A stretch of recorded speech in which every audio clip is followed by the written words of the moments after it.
which are part of this Agenda 2030 on Sustainable Development, which was adopted by 193 member states of United Nations, including India, which was at that time led by Prime Minister Modi himself.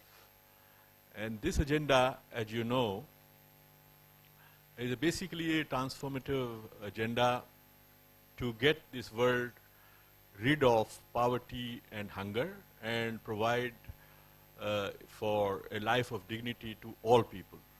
So in next 15 years, all the member countries of United Nations have agreed and committed themselves to provide some basic necessities and certain standard of living to all their people.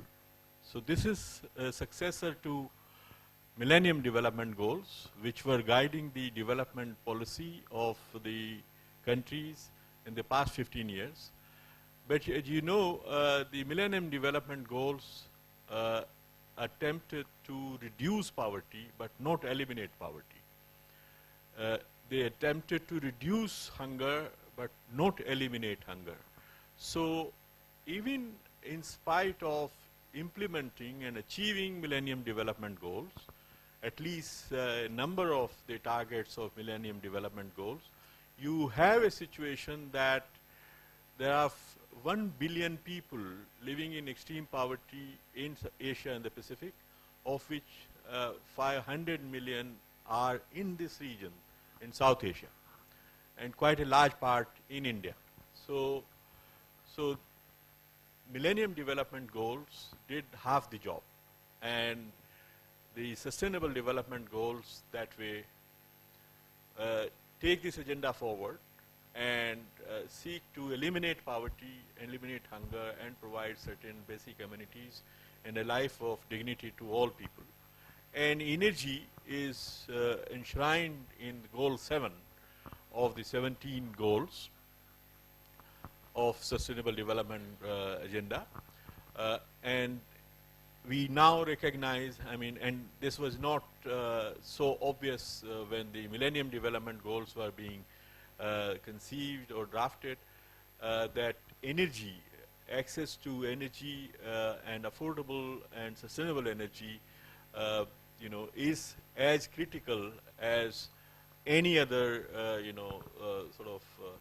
necessities of life. And this agenda is very relevant for this particular region because the Goal 7 of SDGs talks about 3 things. One is access, universal access. So everyone in the country has access to modern, affordable, and sustainable energy. The second thing it talks about is the share of renewables in the energy mix of all countries goes up very significantly. And that also is very important, and we know the regions why it is important, because we need to contain the global warming, to just 2 degrees or less. Otherwise, the consequences could be very, very dramatic for this world, and the security and life of millions of people will be compromised if we are not able to contain or limit the global warming to under 2 degrees. So all the leaders at the COP21 in Paris in December also agreed to very ambitious goals on enhancing the reliance or dependence on renewable energy. And India is one of the shining examples in taking very ambitious commitments on that renewable energy future. There was some discussion about the targets that India has set upon itself to achieve, and that includes 100 gigawatts of solar power alone by 2022, and 75 gigawatts of wind and other renewable energy. So 175 gigawatts of renewable energy India is trying to achieve by 2022, which is not very far away, 5-6 years. And in that period, so there will be a huge increase in the capacity for producing renewable energy, which is very, very interesting for India and the world, because this is one country which is highly dependent upon imports for its energy requirements. So if you are switching over to the renewables, you are also, besides helping the earth, you are also reducing your dependence on imports and saving foreign exchange in that process. And the third, sub-goal under SDGs is about efficiency.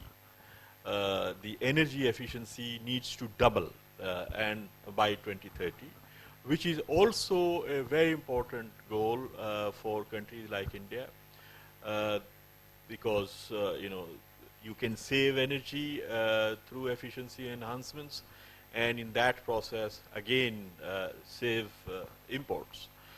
So I think all the three sub-goals or targets of SDG 7, which is about universal access and to sustainable modern energy services, are very relevant, because between 25 to 33% of population in this country and South Asia at large is not having access to modern energy services. So access becoming universal to all the people, then the emphasis on renewables, increasing their share in the energy mix, and enhancing the efficiency. I think these are all very important, very critical, very relevant goals for India and the neighboring countries. If you talk of immediate neighborhood, a very similar situation prevails in Bangladesh, in Pakistan, in Sri Lanka, in Nepal, and and there is a huge potential in each of these countries for enhancing reliance on sustainability and giving to people modern energy services, particularly electricity. And we have also seen that this access affects all other aspects of life.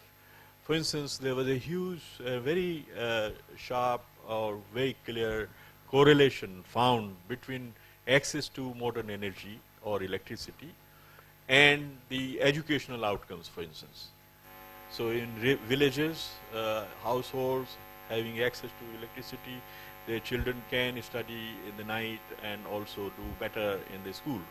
So the access to energy, and particularly modern forms like electricity, can have many other spillovers in human life.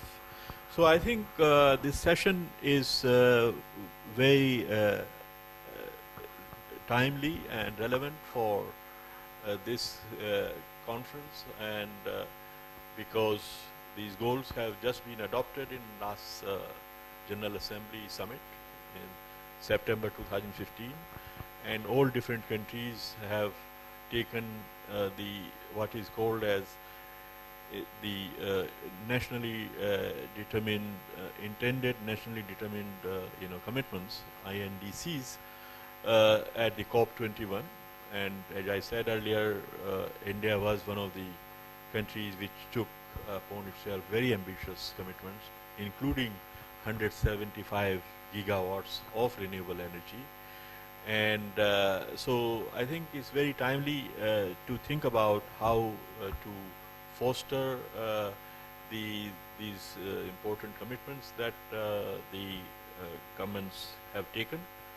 And before I turn to this very eminent panel, I just also want to flag here that regional cooperation and international cooperation could be very important means of achieving these commitments or goals or targets, if you like.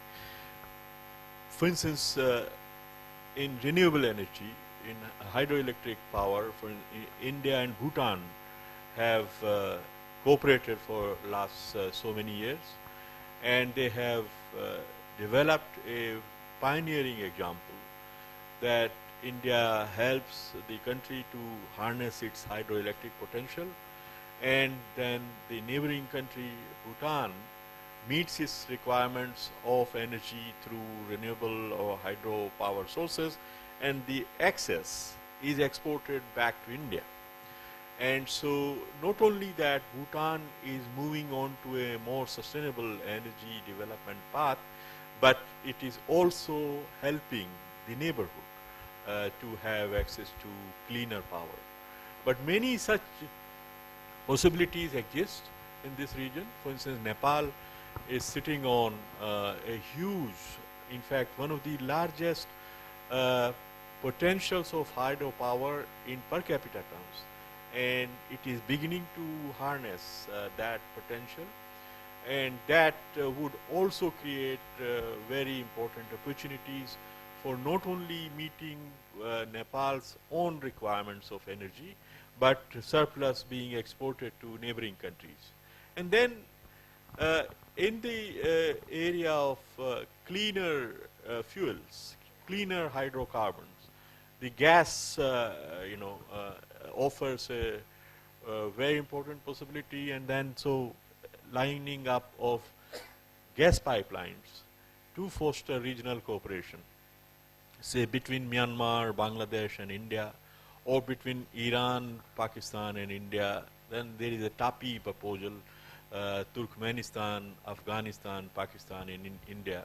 So there are many possibilities of very fruitful win-win kind of regional cooperation for harnessing the potential of cleaner and modern energy resources, and also international cooperation to switch over from highly emitting kind of clean coal based thermal power production to cleaner technologies. So I think there are many opportunities for national actions, regional cooperation and international cooperations. So I on that note, I would now turn to our panelists, and let me begin with